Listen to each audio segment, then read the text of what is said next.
అంటే ఇప్పుడు సేమ్ అంతకంటే ఎక్కువైపోయిందా? మీరు లెక్క పెట్టండి, ఒక్కొక్క దగ్గర ఒపీనియన్ చేసి మీరు మీడియాలో చెప్పండి. జిల్లాకు 5 తయారు ఆ కుటుంబంలాగా జిల్లాకు 5 ఎవరు 5 నేను చెప్పను, నేను చెప్పను ఇప్పుడే, అవసరం సమయాన్ని బట్టి చెప్పను. ఎట్లా ఇది చేయి దాటిపోతుంది. ఈ రోజు మీ దగ్గర పూర్తి ఆధారాలు ఉన్నాయా?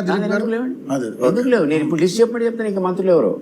నేను కాంగ్రెస్ లో చెప్పా, నన్ను సస్పెండ్ చేయని ఎవరైనా చేశారు కదా పాప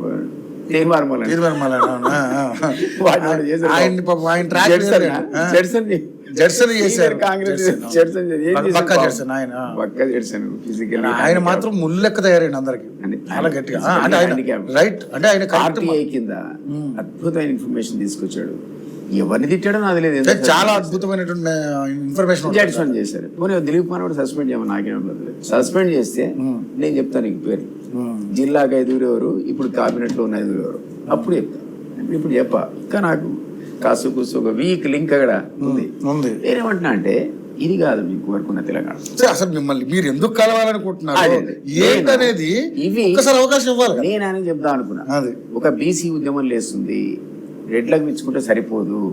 కొంతమంది ఒక ఎస్సీకి, ఒక ఎస్టీకి, ఒక 2 బీసీలకి, రెడ్డి గారికి తప్పులేదు అని ఉద్యమం. మల్లాన్ అనేవాడు నువ్వే చివరి ముఖ్యమంత్రిని ప్రకటించి ఆడ ఎత్తుకొని తిరుగుతున్నాడు జెండా, ఆడ బీసీ జెండా. ఇవాళ ఢిల్లీలో నువ్వు బీసీకి 42% కులగణన చేసిన క్రెడిట్ మాదే అని చెప్పి నువ్వు అక్కడ జంతర్ మందిర ధర్నా చేస్తున్నావు కాంగ్రెస్ తరఫున. ఆ క్రెడిట్ నువ్వు మూట కట్టుకుందాం అనుకుంటున్నావు. ఎప్పుడు వస్తుంది నీకు? నీ చిత్తశుద్ధి కనపడాలి, కార్యాచరణలో కనపడాలి. కాబట్టి నేను చెప్దాం అనుకున్నా, ఈరోజు చేసిన పని చాలా మంచి పని. 42% ఇది నా పార్టీ పరంగా ఆ బిల్లు పాస్ అయినా కాకుండా ఇస్తున్నాను ధైర్యంగా సీఎం ఇచ్చిన స్టేట్మెంట్ ఎక్సలెంట్ స్టేట్మెంట్. ఎస్, నీకు ఆ క్రెడిట్ రావాలి. కానీ నీ వెనక ఉన్న వాళ్ళే నీ గోతులు తవ్వుతున్నారు. నీ వెనకున్న వాళ్ళు నువ్వు చేస్తున్న నీ కష్టాన్ని వాళ్ళు పరిశీలించట్లే. వాళ్ళు నీ అధికారాన్ని అడ్డం పెట్టుకొని వాళ్ళు జిల్లాకు 5 తయారై లూటి చేస్తున్నారు బాబు అని చెప్దాం అనుకున్నాను. నాకు అవకాశం ఇస్తే కదా.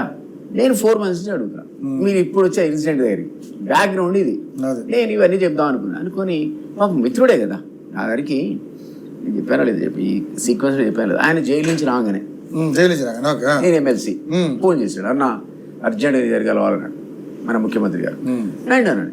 రండి అంటే మా ఇంటికి వచ్చాడు. నేను బిజీ, నాకు ఇక్కడ బేగంపేటలో ఆఫీస్ ఉంది. మార్నింగ్ 10కి వస్తే 1 o'clock వరకు టీలు కాఫీలు అన్ని ఇచ్చి పాపం ఆయన అడిగిన ఇన్ఫర్మేషన్ అంతా ఇచ్చా. ఎందుకు మీకు శత్రుత్వం కేసీఆర్? ఎందుకంటే ఆయనకు శత్రుత్వం. ఆయన తీసుకెళ్లి జైల్లో పారేశాడు. ఆయనకు బగబగ మండుతున్నాడు. వస్తే మొత్తం ఇక బాబు నాకైతే ఈ కారణాల వల్ల ఆయన నచ్చలేదు, రాసుకున్నాడు, పోయాడు. ఆయనకు సరిపోలేదు డాటా. మళ్ళీ ఫోన్ చేశాడు, అన్న నేను మళ్ళీ వస్తాను దగ్గర రా అన్న. మళ్ళీ వచ్చాడు మన రేవంత్ రెడ్డి గారు. మళ్ళీ 3 గంటలు ఇచ్చా ఇన్ఫర్మేషన్. ఆయన అడిగిన ఇన్ఫర్మేషన్ అంతా చెప్పేవాడు. అవును, ఒకటి కాదు, ఒకటి ఇది ఇట్లా అట్లా ఆధారాలతో సహా. నువ్వు అన్నావు ఆధారాలు చెప్పు, అవన్నీ ఇచ్చా. 2 సార్లు పోయాడు. తర్వాత ఆ వాడుకున్నాడు, మీడియాలో ప్రచారంలో కూడా బాగా వాడుకున్నాడు, దంచాడు.